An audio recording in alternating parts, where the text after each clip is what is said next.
Welcome everyone to here and at home to the Eugene City Council work session. We have a couple items today, and the first up is work session and possible action on Envision Eugene implementation and ordinance concerning employment and industrial zones. Thank you, Mayor, and I'll just turn it over to Carolyn and her team. Thank you. Good afternoon. I'm Carolyn Burke. I'm the Acting Planning Director, and here with me today is Terry Harding, Senior Planner.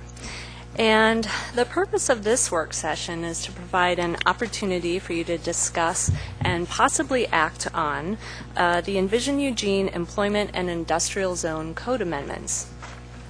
To date, we have heard really universal support for these code amendments, and you heard a little bit of that in the public hearing. And so at this point, I'll just turn it over to Terry, who will give you an overview of the amendments. Great, thank you. Yep. This is Carolyn. Can you hear me? Huh? Okay. Stay close to the mic. What? I have a brief presentation to show you where these code amendments and zone changes would take place across the city. And I should have a remote somewhere. There it is. Good. If you'll recall our Envision Eugene vision, we had a number of maps published in the recommendation. This is the jobs vision map that we published. And the work that we're showing you today is in our campus employment areas, Chad Drive, Green Hill Technology Park, and the Hynix property and surrounding Willow Creek Circle.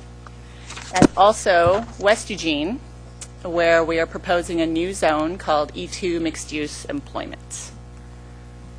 The goals of the project are to really support additional business and job growth opportunities in those campus industrial areas, to really fix West Eugene, the commercial industrial West 11th corridor, and to protect our industrial lands citywide, so that these amendments do also affect I-2 and I-3 zoned properties throughout the city. The number of jobs we'll get through these amendments are shown in this table. We start with a job growth rate that you also may recall from Envision Eugene. It's 1.43%. Over 20 years, we'll have a need to accommodate 22,025 commercial jobs. And a good portion of those we can fit inside the existing urban growth boundary on vacant and partially vacant land. So that's over 17,000 of them. And that leaves us with a deficit of jobs that need to be accommodated through some action that we take as a city. And we're proposing that we accommodate over 4,200 of those jobs through these changes, zone changes and code amendments in our employment and industrial zones. There will be a few jobs, 335 about, left that we need to accommodate through other efficiency strategies, and you'll discuss those at a future date, but they could be things like financial incentives or the enterprise zone, those kinds of things. Our public engagement process to date, as Carolyn mentioned, has generated really good positive feedback. We went out to the community and sought their input early to inform these proposals, so they're really based on what we heard in the beginning. We took these proposals through the Planning Commission process. They held their hearing in November and deliberated through January 2014 and produced a unanimous recommendation of support. And then we brought this to your council hearing, April 21st, and had very strong support expressed by those in attendance as well. So a little bit about the proposals. In West Eugene, we're proposing to really clean up the existing patchwork, and I'll show you a map in a second, along the extension of the West Eugene MX. The goals of that new zone are to first do no harm, so allow existing businesses to remain in operation and then support adaptive reuse of existing buildings. Number two, allow a mixture of commercial industrial to continue and with a concentration of more retail along the arterial roadways, like 11th, Garfield, 6th and 7th. And then thirdly, incorporate some pedestrian-friendly and transit-supportive development standards that are unified along the corridor. Because right now, this is what we have on West 11th. And I'll just use the pointer to illustrate a few things. On the south side of West 11th here, we've got a Dairy Mart, a Sherry's, a car repair, M&G Collision, and a Starbucks with a drive-through, and those all have different zones, C1, C2, I2, C4, and along with those different zones come different landscaping standards, parking standards, everything is different. And so that's why West 11th kind of looks the way that it does. We're going to fix that. Here's the proposed zoning map. So you can see that pink corridor along the south side. These will all be rezoned to C2 in the heart of the corridor. And the new mixed-use zone is the dark maroon color. Most of this was formerly I2 light medium industrial, and that'll become commercial industrial mixed use through the new E2 zone. This light purple area will remain heavy industrial for the time being, and that's due to the nature of the businesses that are operating there. In the campus employment areas, we have the goals of removing barriers to additional commercial employment, and really the most important thing we can do in that regard is to add medical clinics and office uses to that zone. Number 2, maintaining the campus character and improving the transition from those areas to adjacent residential, and then providing clarity in our code for all the users, the property owners, the businesses, the city, and the neighborhoods. So the 3 areas are Chad Drive, where most of the area is already I-1. That's the number 1. And 1 parcel will be rezoned to E1. You can see some vacant properties there that'll benefit from the changes. In Green Hill Technology Park, this is out West 11th and Terry. Just a few buildings in this tech park and lots of vacant land that can make use of the newly allowed uses. And lastly, the Willow Creek and Hynix property. So Hynix building is here. The new allowed uses will also benefit that existing building, making it usable by a broader range of uses. There's a development pad back here, and then these existing office buildings right here will have a little bit more flexibility as well. Citywide in the I2 and I3 zones, the main goal of those code updates, which are pretty minor, is to preserve those lands for industrial uses. We've taken out a couple of non-industrial uses from the use list. We've clarified the regulations for sales of products made on site. So an example of that would be Burley bicycle trailers are made in one of these zones, and they also need space to sell their products, and some additional flexibility would benefit that business and other businesses. And lastly, to diversify single-use areas by allowing some supporting uses, particularly in I2, so that folks who work in these areas have a place to go have lunch and do some of those things you need to do during the workday. That's really it. And I'll now just ask for your questions and discussion. You do have a suggested motion in your packet, and I'll take questions now. George? Thank you, Mayor. I have a question. If you could go back to the slide that showed West 11th. The proposed zoning? Well, yes. Well, maybe the existing. Existing air photo? Yeah, where you... Yes. No, the one where... That's the one. Okay, so that's currently a mix of all this I believe you said C2, is that correct? The south side, yes, will be unified as C2, and this is already designated commercial on the Metro plan, so it'll implement that designation. The north side is a little bit more complicated, but this shopping center is already zoned C2. Sure. Okay, well, I guess my question is, what happens to... So I2 would no longer be allowed... George, I can't hear you. I2 would no longer be allowed in the south of West 11th in the C2 zone, Right. but existing businesses like the oil can Henry's, they would They would be allowed to like- remain. since they were there previous to the change, they would not. Right. In other words, the city wouldn't say, "Hey guys, sorry, you got to move." Right. You're in Right, so C2 one of the now." goals was to prevent the creation of non-conforming uses. So we, in the oil can Henry's will be, I believe, C2, you're right. So they'll be allowed in that zone, and even if they weren't, they'd be allowed to continue operation. Sure. Okay. That was my concern. Going back to the overarching principle, do no harm, first do no harm. So, okay, good, thank you. Chris? Thank you. That was an important clarification as well. I remember when the mayor and I served on the West Eugene Collaborative when we were talking about ultimate transportation solutions in West Eugene. One of the major topics of conversation was what would the ultimate evolution of the West 11th Corridor be so that transportation could accommodate that. And one of the things we talked about was, as part of that evolution, is the movement from industrial to commercial to ultimately multi-use, but at least getting it into more of a commercial usage. So while I'm really pleased and impressed with the employment figures you're showing there, I think an additional benefit is that we're able to begin to allow this area to evolve the way it really needs to evolve. I mean, this is my area, so I drive through here every day.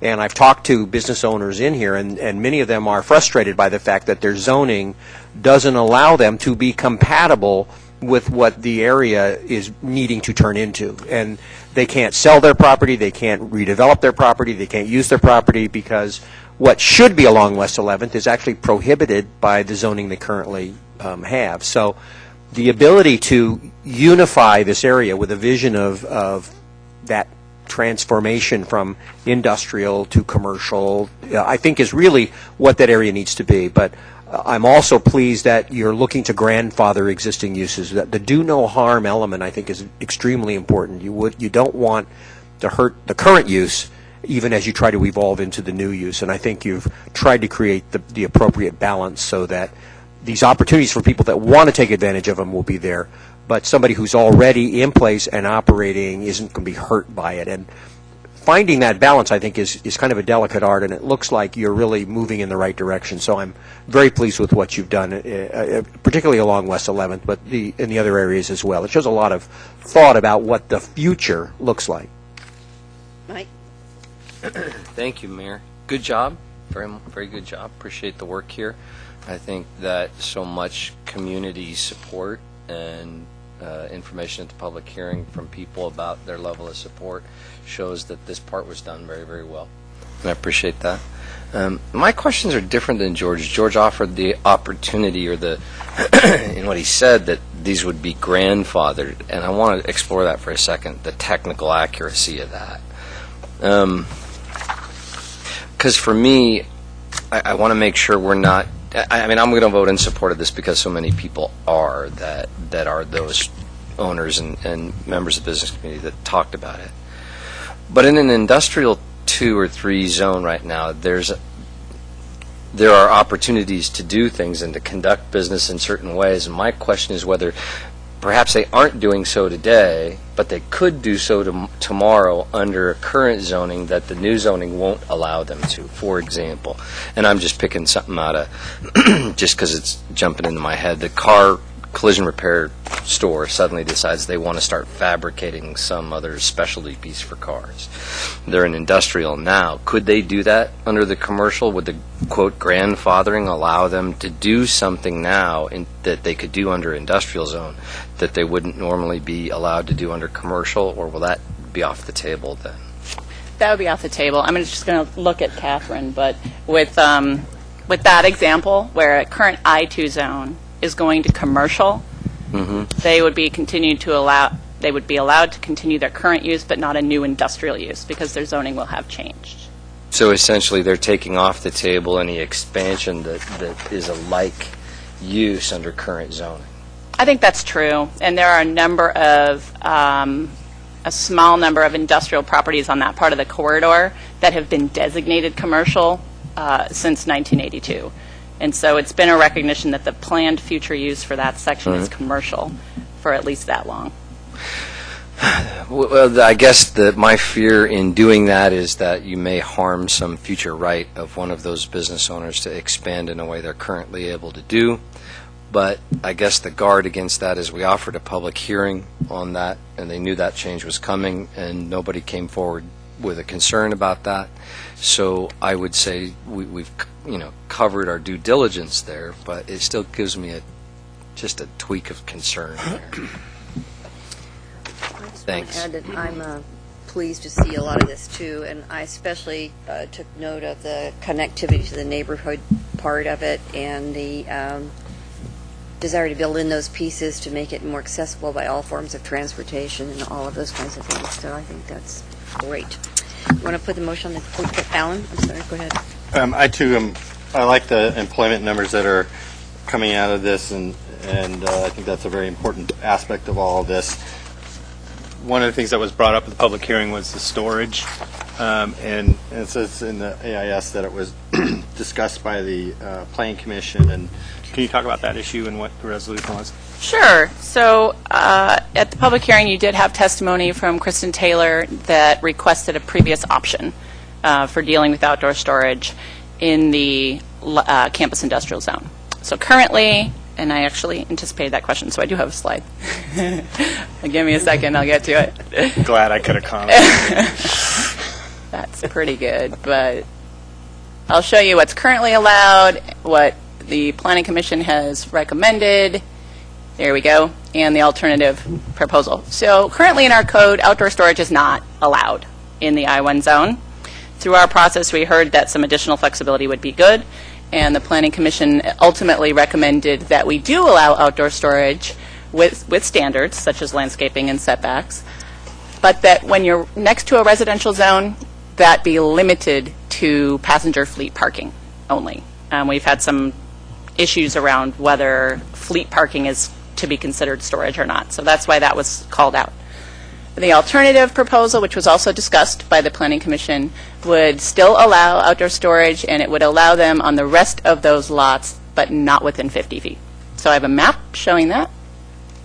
This is the Planning Commission's recommendation, and there's 1, 2, 3, 4, 5, 6 lots that are affected by this, that touch residential.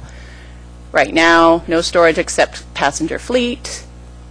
Under the alternative proposal, it lessens the restriction quite a bit to just within 50 feet of the residential. So that's the dotted line here. So that's the difference. Thanks. I move to adopt Council Bill 5111, an ordinance concerning employment and industrial zones contained in Attachment B. Second. Moved and seconded. Discussion? Okay, all those in favor, please indicate. 1, 2, 3, 4, 5, 6, 7, 8, and none in opposition. It passes. Thank you. Thank you. Next item. Work session, possible action on Envision Eugene implementation, an ordinance concerning single-family code amendments for accessory buildings, alley access lots, and secondary dwellings. And as I understand it, you'll say whatever you're going to say at the beginning, then we're going to kind of walk through each piece. That's correct, Mayor, and I'll just, before turning over to Carolyn again, just a couple of things. I know there was a couple of councilors that perhaps had some anticipation of something a little bit different coming back in the work session today, and I just want to give a brief outline of how we got here and, as you suggested, Mayor, how we had anticipated, based on previous discussions, working through this particular item. What's before you is, or what the original ordinance before you is what the Planning Commission had recommended, and we had started this conversation several months ago.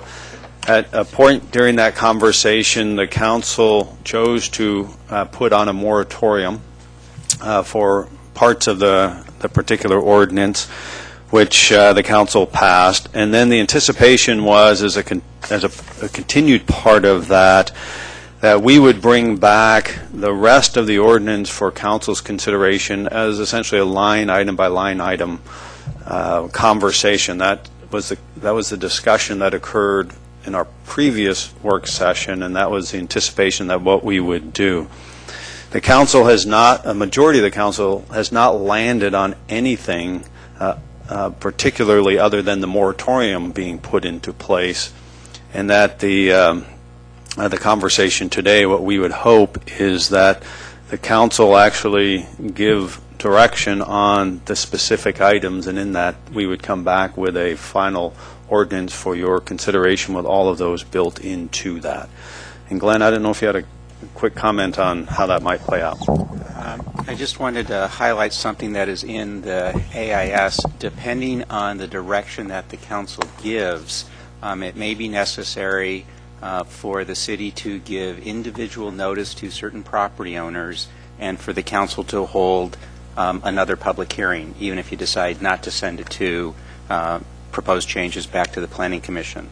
The reason for that is some of the changes that are being proposed would restrict the uses that somebody could make of their property, and whereas some people, particularly in the university area, got individualized notice, this relates to the secondary dwelling units, other people in the city did not get notice that the council's proposed action might affect the uses they can make of their property. Some of you who are on the council or planning commission back when Measure 56 was passed may remember that statewide initiative says if a local government is going to take some kind of action that's going to limit uses currently authorized for that piece of property, individualized notice must be sent to those property owners, and then they be given a chance to come to a public hearing and say, wait, don't affect the use of my property. So depending on what you decide today, with the direction that you give, we may tell you need to hold that public hearing and for us to give that individualized notice before it, or it may be that we can just make changes to the ordinance that you have directed and we can bring that back for final action. In any event, to do what I think several of you had asked for, which is to have an ordinance that you could adopt, you could not adopt that today, even if we could have prepared the ordinance, because that ordinance would have limited certain uses on certain people's property, and you have to give them individualized notice before you do that, and they didn't get that, because that wasn't what was going up to the Planning Commission. Okay, just real briefly, you do have a matrix in front of you. For clarity, that is the same matrix that was in your packet, same substantive changes, or same substance, but we did add a column for council direction. Is the last column there. It's a little bit bigger, hopefully easier to read. And we do plan on walking you through that. It's divided into the 3 different components of these amendments. So we'll start with the secondary dwelling units. And just to kick off that discussion, Alyssa has a very brief PowerPoint to get us started, and then we'll dive into the matrix. Thank you, Carolyn. Thank you all. So as you all know, we're here to talk about the single-family code amendments. I just want to give you a quick grounding again in what the goals of this project are, give you some of the highlights of the public engagement process, and then we'll be spending the bulk of the time walking you through the matrix before you for each of the building types, looking at what the current code allows, what the proposed amendments or the Planning Commission recommendation proposes, and then looking at the alternative proposal that you've been provided. And as Carolyn mentioned, we'll do this by the 3 different building types. So first, in terms of the goals, or the why of this project, there are really 2 main overarching goals. The first is to promote smaller housing. As we heard a lot through the public process of Envision Eugene, there really is strong support for having more opportunities for smaller housing types. And our subsequent research showed that there are changing demographics and housing preferences that support this as well. They first offer affordability. So a smaller sized home is typically smaller rent or a smaller mortgage, smaller utility bill. So they definitely can fill part of our affordability need. In terms of flexibility, there's a lot of literature out there about how these smaller homes can really help with, they give you options in terms of addressing changing household size, lifestyle needs, and they can accommodate anybody from a single all the way up, through retirees, through those different phases of life. And then in terms of efficiency, the Department of Environmental Quality of the state has been doing quite a bit of research on this and has found that reducing home size is the most effective way to reduce both material and energy-related impacts. And I'd also note, another benefit in terms of efficiency is that these smaller homes, which are typically infill, are able to tap into existing infrastructure, so they're not requiring that sewer be extended in order to be served. So these housing, I'd have to say that these trends are not unique to Eugene. We're really seeing a nationwide trend, statewide and nationwide. The AIS referenced, hopefully you got a chance to look at the video that was produced in part with Department of Environmental Quality. The top picture shows that. So it's about accessory dwellings, which are the same as secondary dwellings. And it highlighted both some Portland programs, as well as it had a quirky little Eugene example as well. It was pretty fun. There was a very recent article in the New York Times there, just showing in the lower left-hand corner, also about Portland and their program for secondary or accessory dwellings. And then finally, on the right-hand side is a picture of tiny homes, and that was from an article, actually, that was forwarded to you all by the mayor, just about the growing popularity of these tiny homes and how different jurisdictions either allow or don't allow, and how to allow them. The second main overarching goal is, and of equal importance, is to improve compatibility. I think you've heard for years about making sure that our infill needs to be compatible, and so these, we looked at that very closely. A lot of the things that we've heard over the years are impacts from looming walls, too tall of a wall close to somebody's property line, concerns about loss of privacy, as well about solar access. So the standards that we looked at were making sure that building heights are appropriate, making sure that there's a slope setback, which kind of affects the building height of the building at the setback. It also affects massing. And then making sure that the building size is right-sized, making sure that these really are small homes and appropriately sized.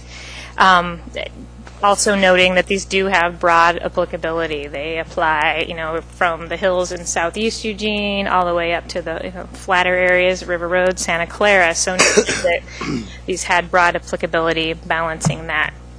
Now there's a third and a bonus goal, I like to call it, and I don't have a slide for, but a bonus of these particular amendments is they also help us meet our goals of accommodating housing, single-family housing within our current urban growth boundary. Not only was that a goal or an outcome of Envision Eugene, it's also happens to be a state requirement. So kind of a bonus there. They really do result in a modest number of homes. Just baseline, for instance, in terms of secondary dwellings, we're anticipating that in the next 20 years that we will see 170 of these. We're hoping through these amendments, along with some incentives, that we'll see 4 or 5 more a year, which would be an additional 85. And then in terms of the alley access lots, we're hoping for roughly 2 a year or 40 over that 20-year period. So that's about 125 more homes inside our current urban growth boundary. And then moving on to the public engagement process, I won't go through each of these, but I think, as you know, these code amendments were initiated through Envision Eugene, but these conversations about infill, secondary dwellings, alley access lots have been going on since at least 2007 with the Infill Compatibility Standards Task Team. And at that time, these have been identified as desirable housing types of infill in Eugene with compatibility standards. And these themes were reemphasized through later processes, and especially during Envision Eugene, which is part of the reason why the recommendation included strategies to promote secondary dwellings and allow for alley access lots. Since Council initiated these code amendments, there has also been considerable community outreach and input from a broad cross-section of community members prior to the formal adoption process, as well as during the formal adoption process. So there was a Planning Commission public hearing. They had extensive deliberations, which resulted in a 7-0 recommendation to you, which is in your packet. And then obviously the City Council public process, which included a public hearing in November. As part of that, you did adopt the university area interim protection measures back in March. Those are now in effect.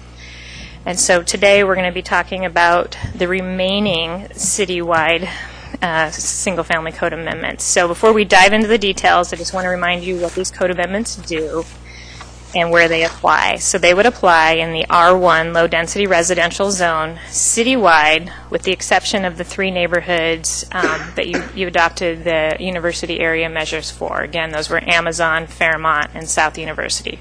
So don't think about those neighborhoods today because these don't apply to them.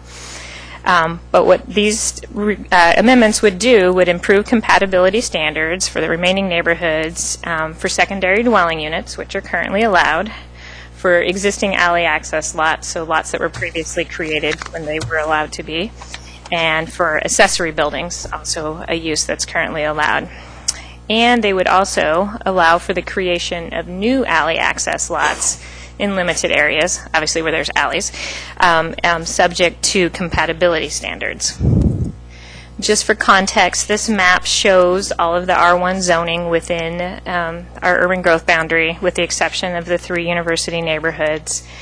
So the secondary dwellings and accessory buildings would be allowed, in most lots in these areas. I'll have a map later on to show you where the alley access lots, we would anticipate those occurring. All right, now we ready to dive into the details? So we're going to start with secondary dwellings. And we call them secondary dwellings. Portland calls them accessory dwellings. Sometimes they're called, granny cottages, mother-in-law flats. There's all sorts of names for them. But essentially what they are is a second, smaller home that's subordinate to the main house, and it's on the same lot. In Eugene, we allow them to be attached to the main house or part of the main house, or we allow them to be detached, which would, like a backyard cottage. One of the important provisions in our current code that we're actually hoping to strengthen is the requirement that either the main house on that lot or the secondary dwelling be owner-occupied, which we believe helps immensely with compatibility.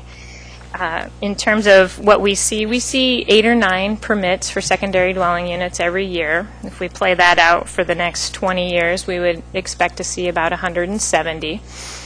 We're hoping through these and incentives, as I mentioned, to get 4 or 5 more a year beyond that, which would be about an additional 85 more units.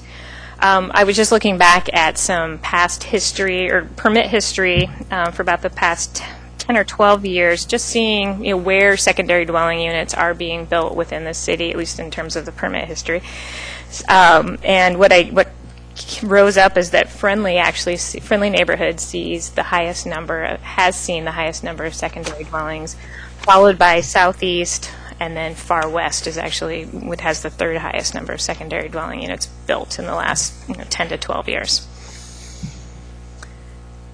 So in terms of the Planning Commission's recommendation, just briefly what they voted to approve would be to strengthen the ownership occupancy provisions, as I mentioned, to limit building heights to 1 story, and that would be for the detached, the backyard cottage types, to add a sloped setback, which would mean that the full building height cannot be at the building setback.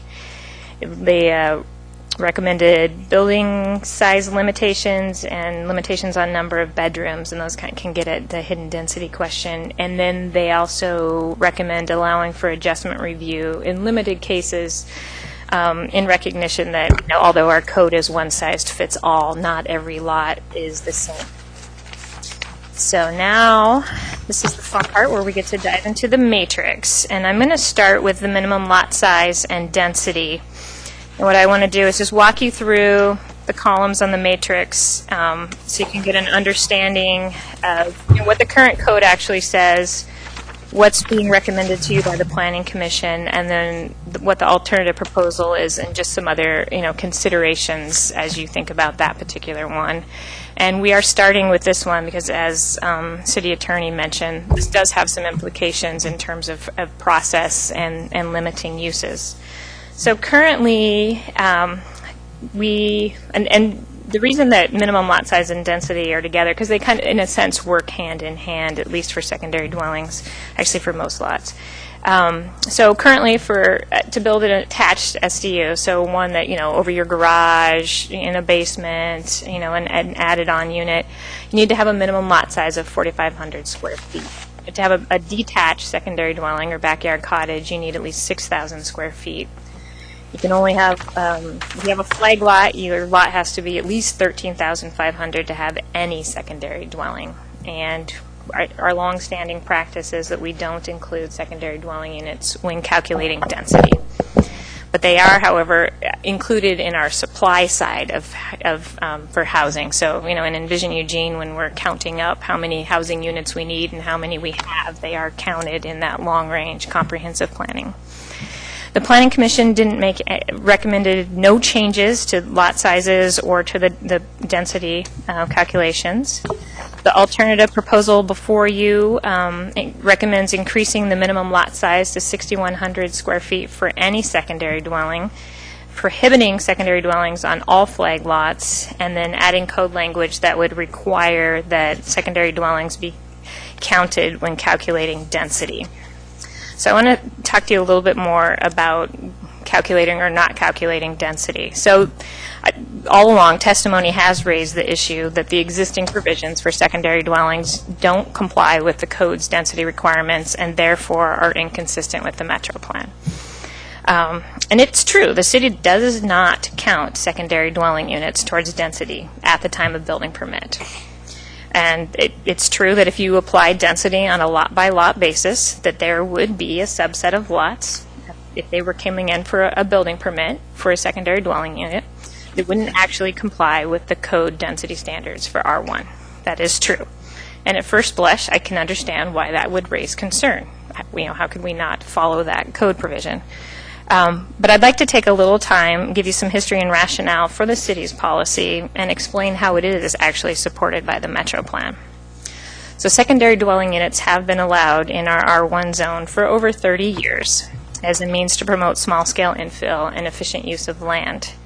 Eugene has always excluded secondary dwelling units from density. We've never counted them at the time of permit or calculated density.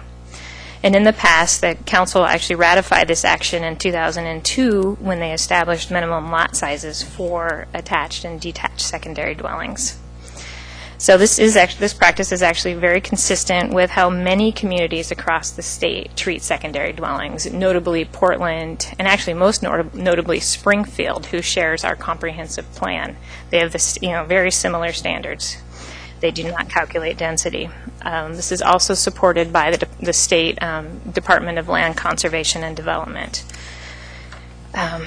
In terms of, and I could say, I understand that historical practice alone isn't enough to justify it. That's understandable. So let me give you a little bit about the regulatory and policy context. State law requires that we look for ways to accommodate for more housing inside our urban growth boundary to minimize expansion. And this is actually one of the ways that Eugene has done that through infill, through secondary dwellings. Most importantly, that premise is actually infused in the Metro Plan, in the fundamental principles and policies and in text that call for compact urban development. It calls for increasing overall residential density. It calls for incremental infill to help increase overall density. And there's actually a specific policy that I just want to read to you. I won't read all of them to you, but there's a number of policies that if you just look at them as a whole, support this practice. And I'll read you this particular, it's a growth management policy, number 24. To accomplish the fundamental principle of compact urban growth addressed in the text and on the Metro Plan diagram, overall metropolitan-wide density of new residential construction, but not necessarily each project, shall average approximately 6 dwelling units per gross acre over the planning period. So what this directs us to do, or allows us to do, is look at density at different scales. And so, instead of looking at a lot by lot for secondary dwellings, we can look at a block, we can look at neighborhood, or if this actually calls us to look at the overall metropolitan area and to increase density overall. During Envision Eugene, we heard a lot of support about promoting smaller housing types, so all of this kind of layers together in support. If the council is interested in making a shift in this policy, then as the city attorney mentioned, we would need to renotice or send out notice actually to the property owners of about, I think it's about 5,000 lots or 10% of the lots that are currently eligible for secondary dwelling that no longer would be eligible for secondary dwelling. And although I don't have any calculations before me, we do expect that that would reduce the number of secondary dwellings we would see over the next 20 years, both in the baseline and in the additional number.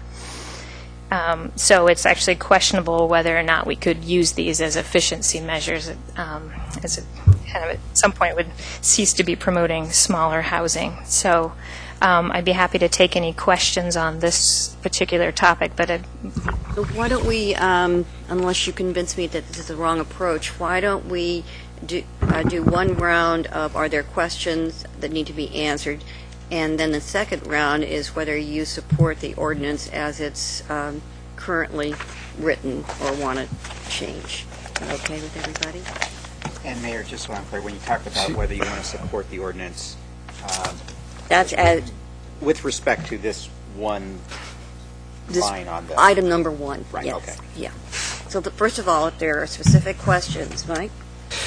Mayor, as a process question, based on how you've altered the discussion here, I want to make a motion about what we're going to direct the city manager to come back to us with what I would consider appropriate ordinance. So I'm wondering, based on what you've just said, when will be the appropriate time to do that? I'll be sure we do it before we're done. I'd like to have the discussion first. Yep.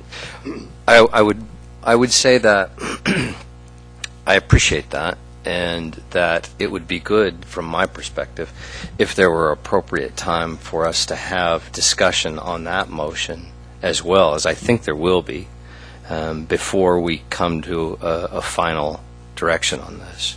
So if there's enough time left. All right. And by that process, Mayor, did you mean that we're going to take one issue at a time, decide it? Or Well, at least like the straw poll, Yeah, and then at the end pull it all together? right. Okay, yeah, that's fine. Here. with me. Yes, Mike. My motion, as is not news to anybody, will be to direct the manager to come back with a very different set of directions on this. And so I'm not going to choose to have too deep a discussion about the pieces as it's currently construed, because I don't think it's productive use of time. It's not going to come back that way from the perspective of what I would like to see the ordinance come. And I would suggest that if it's appropriate, I would even move right now that we change to making a motion to change the format as it's just laid out, because I'm not sure it's the most productive way to proceed. Well, you're right to do that. If I have a second, I'll speak to that. What does that mean? I'll second it. My idea here is that I absolutely respect your right as chair to direct how we're going to have the discussion, and I appreciate that very much. But I believe there may be a majority support for the idea of directing the manager to come back to us with something entirely different than this, and I don't want to create the false impression that we're coming to an agreement on these pieces here. Well, what I would like to do, and what I will intend to do unless you guys make a different decision, is I want to go through these and have you have a chance to ask any questions, to bring up your issues for discussion, and we'll see if any parts of these do have support or parts don't have support, and that will be revealed as we go through it. So we now have a motion on the floor. Yeah, we do. So we have to go ahead and vote on it. Okay. Yes, I've got Claire in the queue, Alan in the queue. George, were you in the queue? Yes, I'm in the Yes. queue. City attorney in the queue. And the attorney, he gets to go first. My question is, I don't understand what the motion is, because of what I heard you say, Mike, is you want to change the format of how this is going, but I didn't hear you say what you want to change it to. Right, and I'd love to have that discussion, but that's changing the format. But what I don't Explain your understand motion. is Who wants to what's make the the motion? effect, if the I'd motion like to- passes, well, I'll- what's the effect of that motion? That's That what I we don't can make understand. motions now that are different from taking this apart piece by piece. Like directing the manager to come back with something different. Well, that would certainly be the upshot of this. Well, why don't I try that motion now then and see if it's appropriate? I just didn't think it was. I wasn't sure. Well, we already have a motion. You'll have to withdraw the That's motion to make true. a different one. I will do that and say that my motion would be to direct the manager to come back to us, or excuse me, to come back to the third Monday in June public hearing with ordinance language on R1 code amendments that reflect the requested ordinance language that several of us made 2 months ago that was captured in the work done by the neighborhood leaders and detailed in the memo from Carolyn of 2 months ago. And that's the language I would like to see us, that created ordinance language is what I would like to see us, with the third Monday in June, have a public hearing on and to initiate the notice to affected property owners. I'll second it. So it's an all or nothing thing. Yes. Just one caveat. I now understand what you're asking for. What I can't tell you today is whether we could actually make the June 21st public hearing day. And the reason is that the notice that's required under state law has to be sent out within a certain period of time after the ordinance is prepared. And what I don't know is how long it will take to prepare the ordinance, including the findings that would go with it. If the motion passes, we would certainly make every effort to get there, but I just wanted you to know that because of the state law requirements with related to how much notice people have to get, I don't know today whether that date is available. I lost my remaining time on here, but I would like to say that I didn't want to get into a conversation today about how we got to this meeting today, because I'm disappointed with that. But I would like us to move forward and talk about how we deal with what we do from here. I was under the impression in our last discussion about this that we were being asked by staff and by the manager to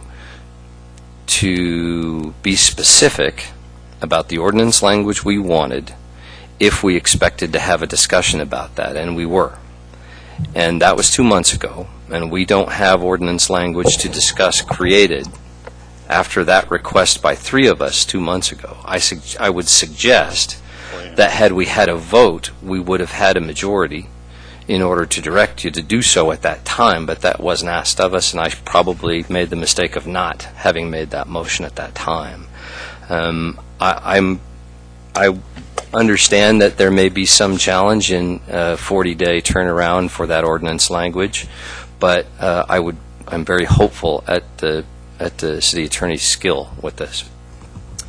All I would say is the suggested changes in here are all of those alternative language, and so I think we're actually bringing back exactly what you asked us to bring back, which would be the original plus the alternative language that was talked about last time, and whether you choose to do it all at once or not, either way is, of course, up to this body. We are bringing back what we understood the majority of the council said to bring back, which is what we're doing, and the suggested changes reflect what was in the previous conversation, or what was submitted by, in this case, somebody from the neighborhood association. I apologize. Are you saying in the matrix section that it doesn't have ordinance language that we can move forward on? It doesn't have ordinance language, that's partly because what Glenn has talked about is actually creating the ordinance takes quite a bit of time to change the current ordinance. And yes, I'm aware. So part of what we don't want to do, and what our standard practice isn't, is to spend lots and lots of hours creating something that actually a majority of the council hasn't given direction on. So, of course, if you do, then we will go forward and do that. That was the subject of my apology. Perhaps we should have taken a vote 2 months ago to be more direct about what it was we expected to see in ordinance language at that time. But I don't necessarily need to go through these one by one. I already know where I want to be based on the fact that we've now heard there's been a great deal of work on this, and we've had a public hearing on it, and we've received input from neighborhood leaders. I'm comfortable making a decision on all of these at once about what we'd like to see come back. All right. If I could add one more thing. I want to make sure that the entire council understands. We can certainly prepare the ordinance as you've requested. It's not that I need 40 days to prepare the ordinance. The notice has to go out to people at least 20 days before the public hearing, which means the ordinance and findings would need to be done before the end of the month. I see. I'm sorry. So that's one piece. The bigger piece is I don't want the council to think that if you tell us to go put the ordinance together and then you get to the public hearing and you have the conversation, you listen to the testimony, and you say, okay, now what we want to do is mix and match.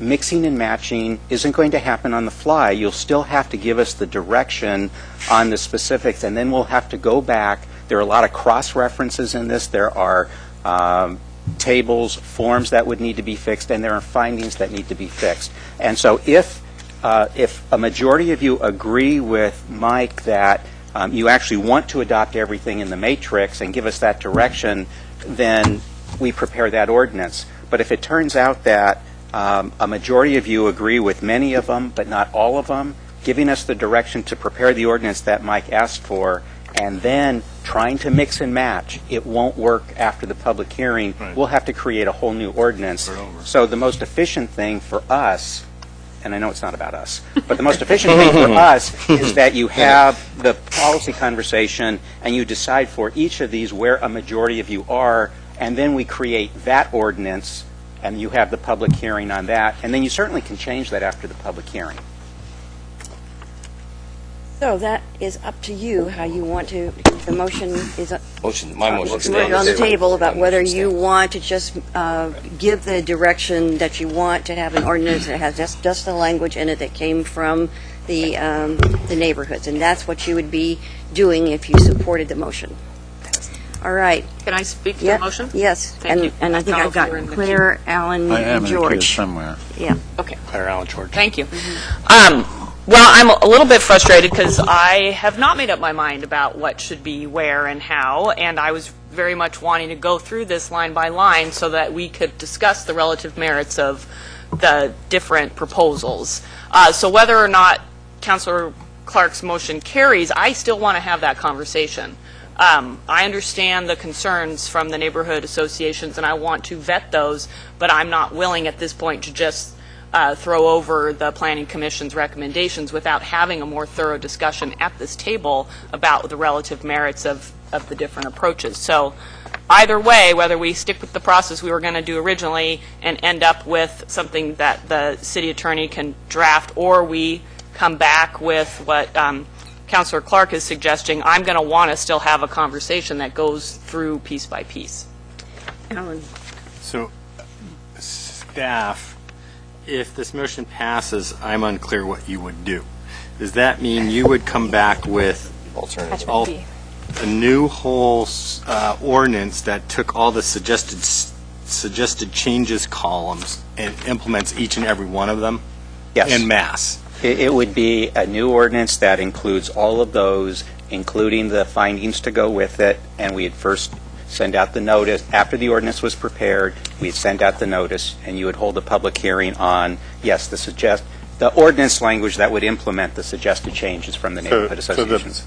Basically, the motion short circuits going through each one of these and just goes to the end and says, these are all okay, let's implement them. Let's put them into ordinance.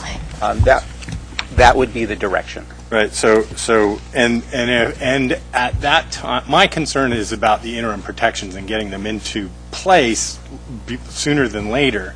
My concern is if we do that, and then at that time we get this, and then we want to change it again, we have to start over, and that just delays putting in the interim protections.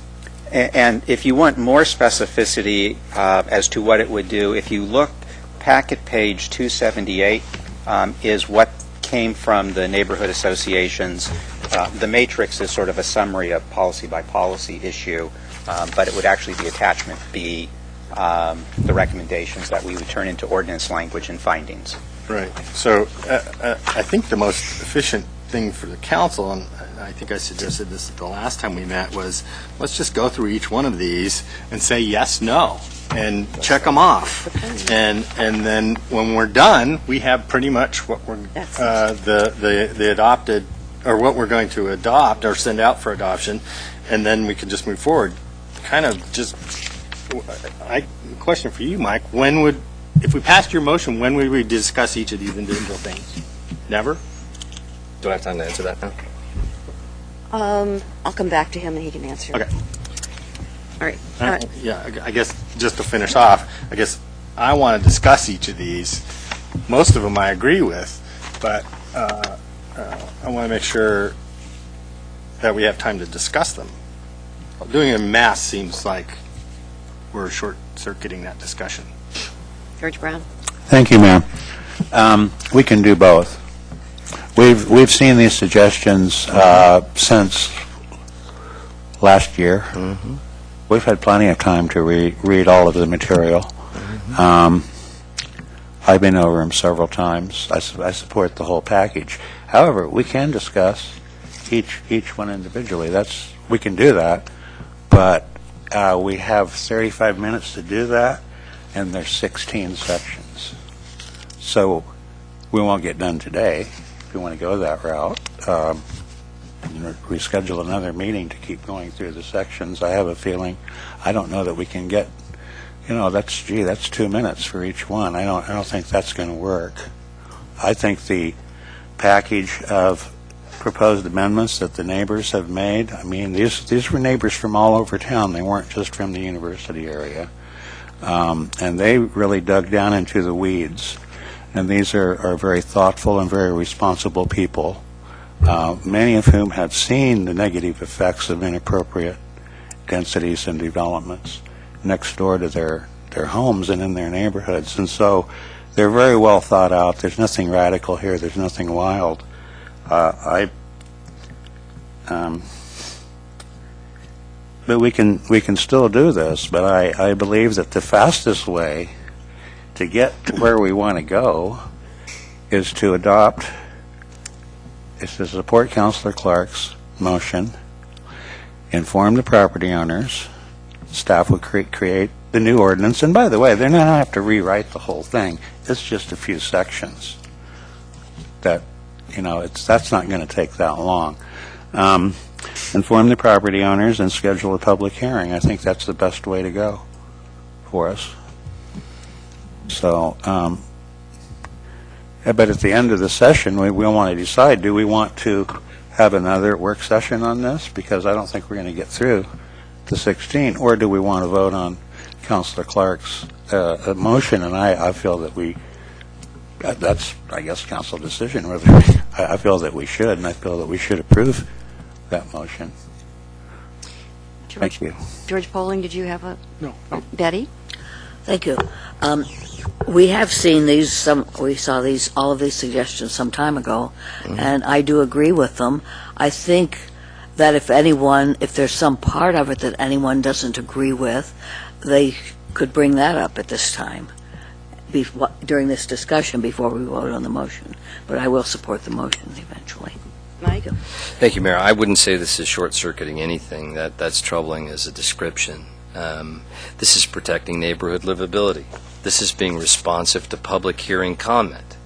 We have had a group of neighborhood association folks who spent a great many hours working on this stuff in a very whole sort of way as the Planning Commission went through their work. It's not accurate, and I really had challenges reading that in the AIS repeatedly, that the Planning Commission voted unanimously on this. There was great debate on these at the Planning Commission, and there were split votes on the individual parts like we're talking about this today. There was a unanimous vote on the package as a whole at the end, but there was great disagreement about the individual parts, and that's a fact. So to say it's a unanimous decision isn't really reflective of what took place. Not to mention the fact that, again, a good many people have gone through this quite a bit. The Planning Commission has advised us specifically. We've had input from everyone. This isn't short-circuiting anything. This is beating a dead horse. We know where we are. We know what people want us to do, and we should do it. Claire? So I just want to say I don't think reading through things that have been given to us is the same thing as having a council-level discussion about why we choose to go a certain direction. So I'm again a little frustrated that it seems like we're precluding deeper conversation about, we have a Planning Commission recommendation, we have another request from a thoughtful group of citizens who've done a lot of work. Why would we pick one over the other? And I think it's important for us to talk about that and not just create a lump sum ordinance. So, and we're being asked to change city policy that's been in place for decades without having a discussion about why we might do that. So again, I'd like us to, and maybe it will take another work session to go through it line by line, since we're having a process discussion now. But reading and comparing on paper is not the same thing as me being able to ask of another counselor, why would you prefer this over that? Okay, so we're ready now to vote on Mike's motion. All those in favor, please indicate. 1, 2, 3, 4, 5. In opposition, 1, 2, 3. It passes. So that's where we are. So I think that means that we're done. No discussion.